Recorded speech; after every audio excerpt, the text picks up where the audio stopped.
Comenzamos este video con un esquema que nos permitirá mantener una estructura ordenada.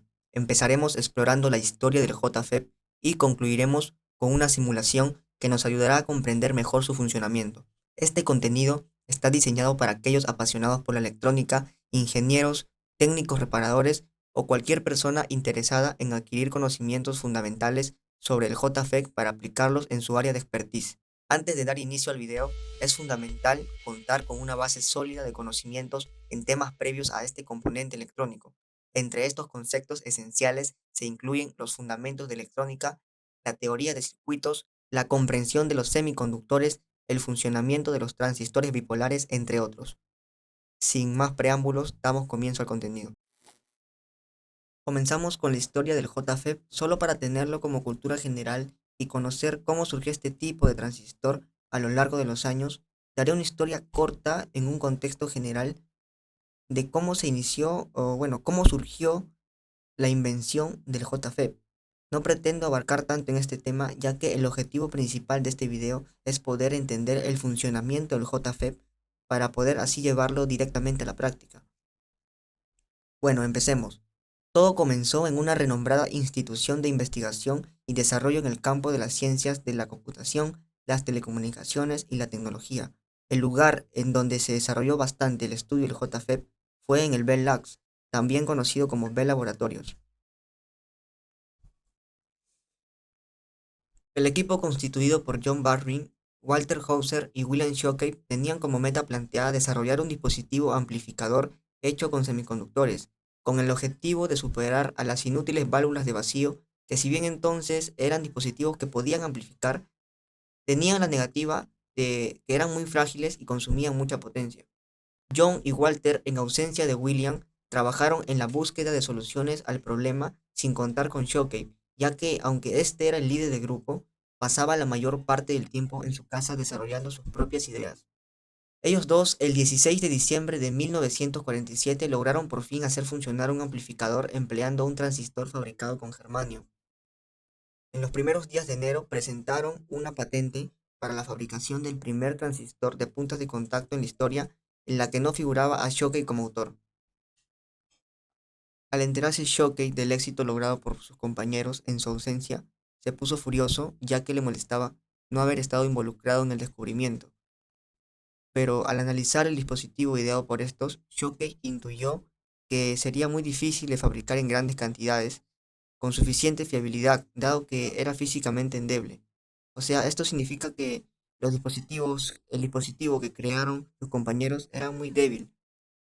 Shokey se encerró como de costumbre nuevamente en su casa para así poder crear un transistor diferente al de puntas de contacto, denominado transistor de unión, y presentó otra patente el 23 de enero del año 1948, 9 días más tarde de la fecha de la que sus compañeros John y Walter presentaron. Varios investigadores contribuyeron al desarrollo y perfeccionamiento del FET. FET significa Field Effect Transistor, que en español viene a ser transistor de efecto de campo. Todos los investigadores que se logran ver en pantalla fueron los responsables y se dedicaron a estudiar más a fondo este efecto, que viene a ser el efecto responsable para que los JFET y MOSFET en general puedan funcionar. Este efecto es el llamado el efecto del campo eléctrico. William Shockley, John Barring y Walter Hauser, por su parte, realizaron investigaciones fundamentales sobre el FET en los Bell Laboratorios, y Gordon Thiel y Morgan Sparks, por su parte, en Texas Instruments, también trabajaron en el desarrollo del FET, obteniendo resultados significativos. Los científicos en los Bell Laboratorios, liderados por William Shockley, logran desarrollar y demostrar con éxito el primer JFET. Finalmente, Carlos Frosch, Gerald Persson y Darlene Chapin, entre otros, realizaron avances claves en el desarrollo práctico del JFET en los Bell Laboratorios. Estos fueron algunos nombres de los principales investigadores físicos y químicos que lograron, por así decirlo, la perfección del JFET, que hoy en día es muy utilizado en los miles y miles de chips. Comencemos con los fundamentos esenciales para comprender el funcionamiento del JFET. Estos conceptos son cruciales para tener una base sólida antes de adentrarnos en el mundo del JFET. Aunque existen varios fenómenos y efectos en la estructura interna del JFET, nos enfocaremos en los más relevantes. Empezaremos con el concepto principal. Este concepto es el que está en todos, yo creo que absolutamente todos los componentes electrónicos. Es el campo eléctrico. El campo eléctrico es como una conexión invisible que se forma cuando tenemos una carga eléctrica presente. Este campo lo que provoca es que las cosas se atraigan o se repelan cuando hay dos cargas cercanas. Puedes visualizarlo como una especie de flecha que apunta en una dirección específica. Y como puedes ver en la imagen, este concepto trae una ley que ya todos conocemos, que es cargas diferentes se atraen y cargas iguales se repelen. El campo eléctrico, así como cualquier otro campo, como el magnético, no lo podemos ver, pero sí está presente. Hay algunos experimentos en donde sí puedes ver, como el experimento de los imanes con las limas de hierro. Bueno, existen también otros experimentos en YouTube en donde puedes ver cómo se forman estas líneas, estos campos eléctricos. Así que de que están presentes y es bueno saber por qué están presentes y qué es lo que causa este campo cuando se juntan dos cargas. Cuando tenemos una carga eléctrica positiva, el campo eléctrico irradia hacia afuera desde esa carga, como si fuera un rayo de sol que se expande en todas las direcciones. Por otro lado, cuando tenemos una carga eléctrica negativa, el campo eléctrico se dirige hacia adentro, como si formara un embudo que apunta hacia la carga negativa. Entonces, en esencia, el campo eléctrico actúa como un imán invisible que ocasiona que las cargas eléctricas se atraigan o se repelan cuando están cerca la una a la otra. Este fenómeno es fundamental para comprender muchos aspectos de la electrónica y sienta las bases para comprender mejor el funcionamiento del JFET. Pasamos a los otros dos conceptos que están presentes en el JFET. El primero es la región de agotamiento y el segundo es la barrera de potencial. Como podemos observar en la imagen, tenemos una pila que representa la diferencia de potencial en todo el circuito. Y tenemos a la famosa región P y N, que básicamente es un diodo. En la región N encontraremos siempre electrones libres, que técnicamente son llamados portadores de carga negativos, y en la región P tendremos huecos, que también técnicamente se le llaman portadores de carga positivos. Si ustedes se están preguntando por qué se le llaman portadores de carga, es porque básicamente son los encargados de transportar la corriente en todo el circuito. Estos electrones libres lo que van a hacer es ocupar el lugar aquí, en estos huecos, se van a recombinar y sucesivamente van a pasar hacia todo el circuito. Apenas le apliquemos un voltaje externo a este diodo, estos electrones libres van a querer saltar, ya que aquí hay una región positiva y entonces hay una atracción. Los electrones libres saltan hacia los huecos y a la vez esta pila, que es la región negativa, va a estar inyectando electrones libres. Entonces los electrones libres saltan solamente por un momento, saltan, dejan su lugar y así sucesivamente es como hay un flujo de corriente. Para la explicación que he dado es una explicación simple, ¿no? Es donde obvio bastantes parámetros del diodo, pero tranquilos que iremos paso por paso. Entonces, lo que quiero explicar es que el diodo, en su estado natural, forma una región de agotamiento. Miren, esta es la explicación que daré. En primer lugar, obviaremos este fuente de voltaje, no lo tomaremos en cuenta, solamente enfoquémonos en la región P y N. Entonces, como repito, en su estado natural, el diodo forma una región de agotamiento. En su estado natural significa que nosotros no hacemos nada, se forma en cuestión de nanosegundos y es imposible de controlarlo. Solo se forma por su estado natural. Entonces, tenemos aquí, recordemos, electrones libres y huecos. Por el campo eléctrico que ya expliqué, va a haber una cierta fuerza de atracción, se van a querer juntar. Y sí se van a llegar a juntar. La palabra correcta es recombinar. Estos electrones libres van a saltar hacia los huecos, solo algunos electrones libres van a saltar hacia los huecos, y cuando saltan hacia los huecos, automáticamente se convierten en cargas negativas, ¿no? Se convierten en cargas negativas. Entonces, en esta región P, lo que vamos a observar aquí es una ligera región N, cargas negativas. Y aquí lo que se van a formar son cargas positivas. Y ustedes se preguntarán por qué cargas positivas. Bueno, cargas positivas porque recordemos que si un átomo pierde un electrón, automáticamente se convierte en una carga positiva. Entonces, esta es la llamada región de agotamiento que se forma de una forma natural. Ahora, Lo que hay que tener en cuenta es que estos son cargas y estos son portadores de cargas. ¿Cuál es la diferencia? Que los portadores de carga son los encargados de transportar la corriente y estos no tienen ninguna característica para transportar corriente.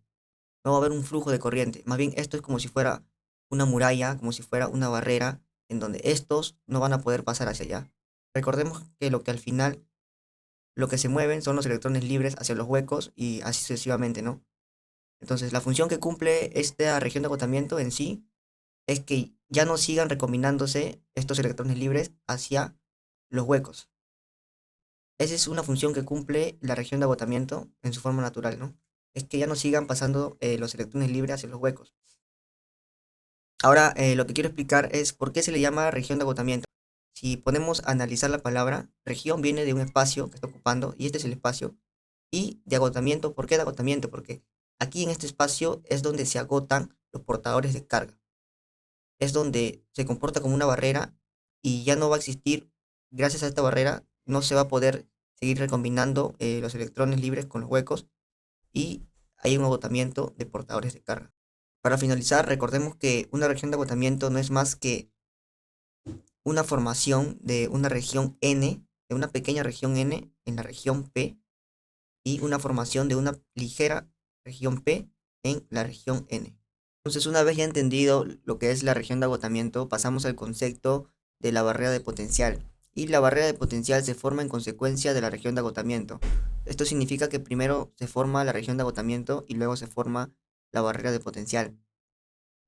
Entonces, analicemos de nuevo la palabra o el concepto de la barrera de potencial. Barrera, se le dice barrera, en primer lugar, porque recordemos que estos electrones, que son electrones libres, no van a poder pasar hacia el otro lado, porque básicamente está la barrera y está esta región N y esta región P, que viene a ser la región de agotamiento. Y se le dice potencial porque necesita de un cierto voltaje externo que viene a ser esta pila. Este voltaje externo debe tener una suficiente fuerza de atracción para que estos electrones libres puedan saltar hacia el otro lugar. Si es que la fuerza de atracción es menor a la barrera de potencial, entonces no van a poder romper esa muralla que tiene la barrera de potencial, ¿no? Entonces recordemos simplemente que la barrera de potencial y la región de agotamiento, que en este caso observamos, esta es una región N y esta es una región P, ambos son región de agotamiento. Recordemos que la región de agotamiento y la barrera de potencial no son más que dos murallas que no van a permitir que estos electrones libres puedan fluir libremente y obligatoriamente se necesita de una fuente externa para que estos electrones fluyan. Entonces, para tener claros estos dos conceptos y terminar con esta sección, daré un ejemplo de cómo es que funciona o una similitud de cómo es que sería una barrera de potencial y una región de agotamiento. Imaginemos que la barrera de potencial es como si fuera una rampa y la región de agotamiento es como si fuera una zona donde no pueden pasar, o una zona restringida, una zona donde simplemente los electrones libres no pueden fluir. Entonces, apenas apliquemos un voltaje mayor, en este caso cuando es silicio a 0,7, aquí va a existir una fuerza de atracción debido al campo eléctrico. Electrón libre, el electrón libre rompe esa barrera, que es la rampa, pero primero rompe la barrera de la región de agotamiento y luego rompe la barrera de la rampa, ¿no? Sube a la rampa y logra saltar. Y una vez que logre saltar, todos los electrones libres harán lo mismo porque la fuerza de atracción de aquí no va a cambiar. En resumen, la región de agotamiento es una región de la unión PN donde no hay portadores de cargas libres debido a la recombinación, mientras que la barrera de potencial se refiere a la diferencia de potencial eléctrico creada por la separación de cargas en la región de agotamiento. Ambos conceptos están relacionados ya que la presencia de la región de agotamiento da lugar a la existencia de la barrera de potencial en dispositivos semiconductores como los diodos. Ahora pasamos a la sección final en donde es crucial entender este concepto que es el diodo pero polarizado en inverso y analizaremos la barrera de potencial y la región de agotamiento, pero repito, el diodo polarizado en inverso. Inverso significa que la parte negativa de la pila va a la región P y la parte positiva de la pila va a la región N. Ahora, ¿cómo se comporta la barrera de potencial y la región de agotamiento cuando el diodo está en polarización inversa? Se comporta de la siguiente manera, así que muy atentos. Ahora, cuando el diodo está polarizado en inversa, lo que va a pasar en primer lugar es que se va a ensanchar tanto la barrera de potencial como la región de agotamiento. Lo que me olvidé mencionar es que la barrera de potencial y la región de agotamiento son directamente proporcional. Esto significa que si crece la barrera de potencial, crece la región de agotamiento o al inverso. Pero ¿por qué es que crece la barrera de potencial y la región de agotamiento? Bueno, primero crece la región de agotamiento, porque recordemos que la región de agotamiento es lo que pasa primero y luego viene la barrera de potencial. Lo que pasa es lo siguiente, al tener aquí una fuente negativa, va a estar inyectando electrones libres hacia la región P. Se van a ir recombinando con los huecos y lo que se va a formar aquí son cargas eléctricas negativas.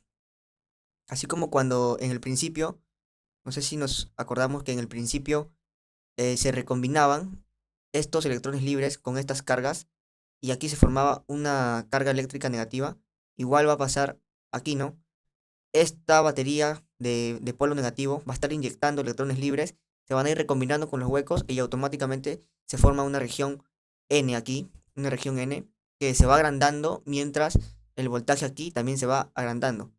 E igualmente pasa con la región positiva de la pila, va a estar atrayendo, si aumenta, va a atraer con más fuerza a los electrones libres y mientras los electrones libres se atraigan, recordemos que si a un átomo le quitamos sus electrones o solamente un electrón, automáticamente se convierte en una carga positiva. Entonces, mientras suba el voltaje aquí, sube su región de agotamiento y sube su barrera de potencial. Es por eso que si aquí hay 5 voltios en voltaje inverso en el diodo, la barrera de potencial será igual a 5 voltios. Si hay 10 voltios, la barrera de potencial será igual a 10 voltios. Terminando estos conceptos, podríamos entender fácilmente cómo funciona un JFET, porque el JFET se basa básicamente en esto, en el diodo polarizado en inversa. Pasamos a la simbología y a los tipos. Ahora, como podemos observar, tenemos dos tipos, el canal N y el canal P, cada uno con su diferente simbología. Cuando hablamos de simbología en electrónica, siempre observaremos las flechas. Siempre será un interrogante para aquellos estudiantes que no saben lo que significan estas flechas. Pero en esta sección vamos a resolver ese interrogante para poder entender mejor la simbología del JFET. Y para entender mejor, recordaremos un poco de cómo funcionaban o cómo era la simbología de los transistores BJT, los NPN y los PNP. En este caso tenemos aquí la simbología del NPN, que era apuntando una flecha hacia abajo. Pero ¿por qué apunta una flecha hacia abajo? Estas flechas en sí lo que guían o lo que nos hacen como un recordatorio, ¿no? Para poder distinguirlos, solo es la corriente que pasa entre el colector y el emisor, pero se refiere a la corriente convencional, o sea, que pasa de más a menos. Igualmente aquí es la dirección de la corriente convencional entre el colector y el emisor, porque al final lo que nos importa dentro de un transistor BJT es la corriente que fluye en la carga, ¿no? Que es el colector y el emisor. Por ahí va a fluir la corriente responsable de la carga. Porque ya sabemos que si le inyectamos aquí 0.7, automáticamente esto se cierra. Igualmente, aquí lo que nos importa es la corriente de la carga entre drain y source, porque si aquí dejamos una corriente en cero o un voltaje en cero, esto automáticamente está cerrado. Pero bueno, terminando la idea del BJT, recordemos que en el colector era una fuente positiva, en el emisor era una fuente negativa y en la base era una fuente positiva. Y como podemos ver, bueno, para sencillar un poco más el dibujo, como si fuera una pila aquí, con sus respectivos polos,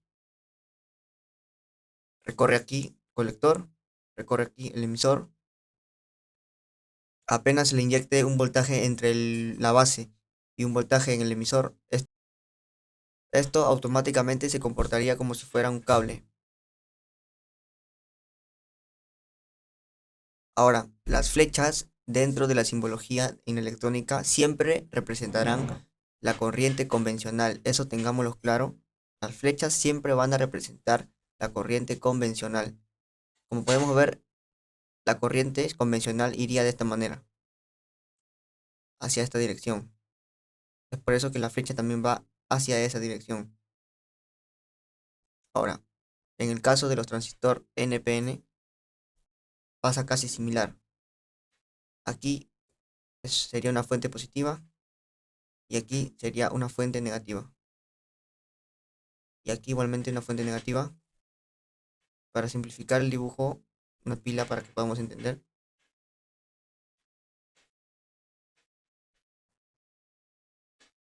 Y conectamos esto aquí. E igualmente, si nosotros podemos ver la dirección de la corriente convencional, iría de esta forma.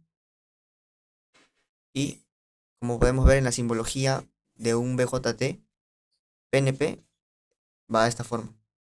En conclusión, y para cerrar esta idea, las flechas en la simbología dentro de la electrónica siempre representarán la corriente convencional y en este caso en dispositivos semiconductores siempre representará la corriente que pasa en los pines más digamos, más críticos o más responsables de llevar una carga.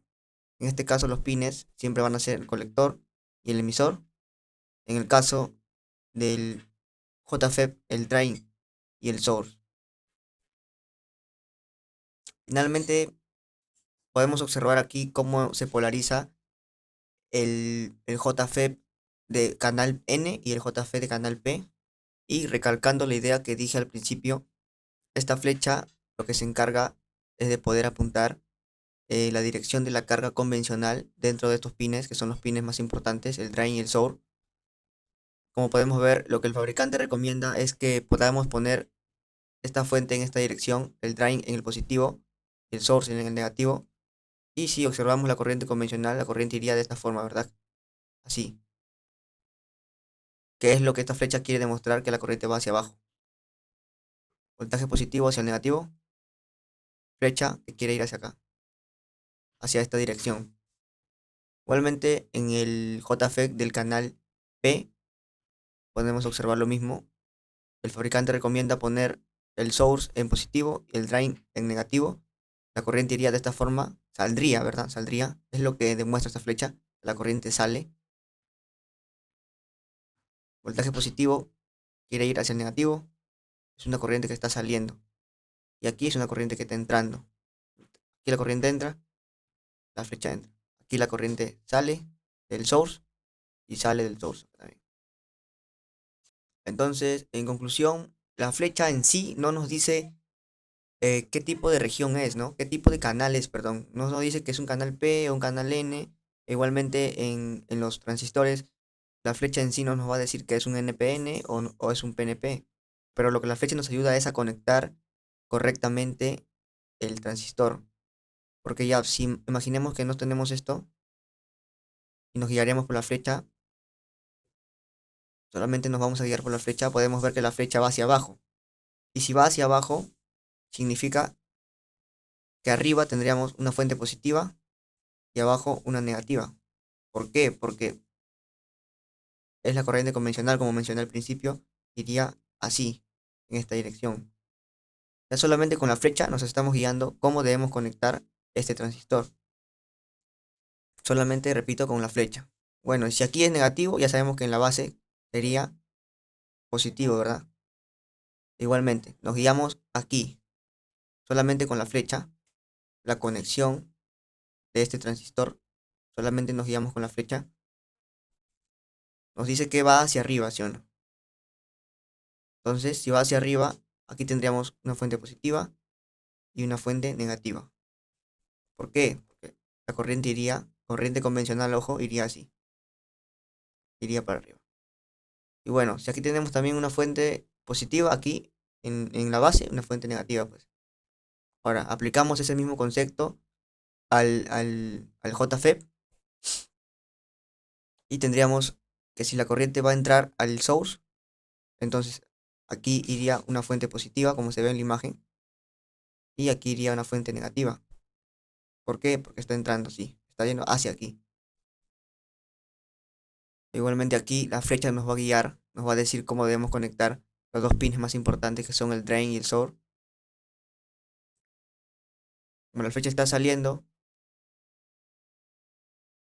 sabemos que aquí va a ir positivo y aquí va a ir negativo. ¿Por qué? Porque la corriente iría para este lado, sí, para arriba. Y está saliendo, pues, ¿no? Justamente lo que vemos aquí. Empezamos con el funcionamiento interno del JFET. Si ya hemos entendido los conceptos anteriores que ya mencioné, esto va a ser relativamente fácil. Empecemos recordando que tenemos dos tipos de transistores, de canal N y de canal P. Y también, algo que no mencioné, este transistor tiene tres pines que, como podemos ver, se representa con la letra D, G y S. La D es drain, que significa en español drenador, la G es gate, en español puerta, la S es fuente, en español, la S es source, en español es fuente. Y como podemos ver aquí, tenemos la zona P con este cuadradito en color morado, la zona de deflexión o también llamada región de agotamiento con cuadrado color rojo y negro, y la zona N con cuadrado color azul. Ahora, ¿por qué se le dice canal N y canal P? Canal N porque básicamente los que se van a mover o los portadores de carga mayoritarios son los electrones libres encargados de moverse en el circuito. Y en el canal P son los huecos los encargados de moverse en el circuito. Ahora, analicemos por qué se le dice drain, por qué source y por qué gate. Esto nos hace recordar bastante al transistor BJT. Aquí sería emisor, aquí sería colector y aquí base. Acordémonos que el emisor en el BJT se encargaba de emitir las pequeñas cargas, el colector se encargaba de colectar y la base se encargaba de modular esta emisión dependiendo de su voltaje. En el JFET funciona bastante similar, ya que JFET no es más que una versión mejorada del transistor BJT. Para entender un poco este concepto, tenemos esta imagen al costado. El gate representa una llave en donde controla el flujo de agua, que el agua viene a ser los electrones que están fluyendo. El source viene a ser el caño o la tubería encargada de expulsar la corriente de agua. Y el drain es el encargado de que siga su flujo hacia el destino que vaya. Entonces tendríamos lo siguiente. El drain que se está polarizando con una fuente positiva aquí. El source que se polariza con una fuente negativa en este lado. Tenemos positivo, tenemos negativo. Donde la fuente positiva va a traer, dependiendo del voltaje que tenga aquí, con más o menos fuerza a estos electrones. Y desde la fuente, los electrones van a salir expulsados, porque aquí también se van a ir inyectando algunos electrones, van a salir expulsados hacia el drain. Y el drain es el drenaje, donde se drenan o donde los electrones siguen su camino. Tenemos al gate, que es el encargado de modular si es que pasan más o pasan menos electrones. Claro está que debemos polarizarlo en inversa, y el gate solo hace su trabajo de modular este campo, esta región de agotamiento, en donde se verá si pasa menos o más electrones. Ahora, una vez ya entendido por qué se le dice drain, por qué se le dice source, por qué se le dice gate, y qué tipos de canal hay, y por qué se le dicen que hay de canal P y canal N, pasamos al funcionamiento neto interno del JFET. Es que principalmente, como nosotros podemos ver, y en estado natural, se va a formar una pequeña región de agotamiento, que es muy pequeña, dentro de la estructura interna del JFET. Y como podemos observar, aquí lo que tenemos es simplemente un diodo, una región P y una región N. Estas dos regiones P están unidas y tendríamos dos diodos. Tendríamos dos diodos que están gobernados por esta fuente, que sí o sí debe ser polarizada en inversa, porque el JFET se polariza en inversa, el gate y el source en inversa, porque si no, no tiene ningún sentido usar el JFET. Entonces tendríamos aquí una fuente negativa y aquí una fuente positiva. Apenas nosotros inyectemos un voltaje inverso a estos diodos, lo primero que va a pasar es que se va a ensanchar esa región de agotamiento, que acordémonos, esa región ocupa un espacio y ese espacio se comporta como una barrera que no va a permitir que fluyan los electrones. Esta barrera no va a permitir que fluyan los electrones. Entonces tendríamos algo así. Mientras nosotros apliquemos un voltaje aquí inverso, esta barrera va a crecer, esta región de agotamiento va a crecer y estos electrones que fluyen gracias a una fuente externa que se le tiene que poner aquí, ya no van a poder fluir libremente. Este es el concepto básico que se debe tener en cuenta a la hora de tener un transistor JFET. Y como podemos ver, si es que tenemos todos los conceptos claros, se nos va a hacer bastante fácil a la hora de hacer funcionar un JFET. Ya para finalizar con esta parte del video, agradezco a las personas que lo están viendo y les deseo muchos éxitos en sus proyectos. Para concluir, recuerden que si construyen una pasión, construyen un futuro. Pasamos a la parte que más estábamos esperando, creo yo, que es la parte en donde se aprende más, la simulación del JFET en el software LT Space.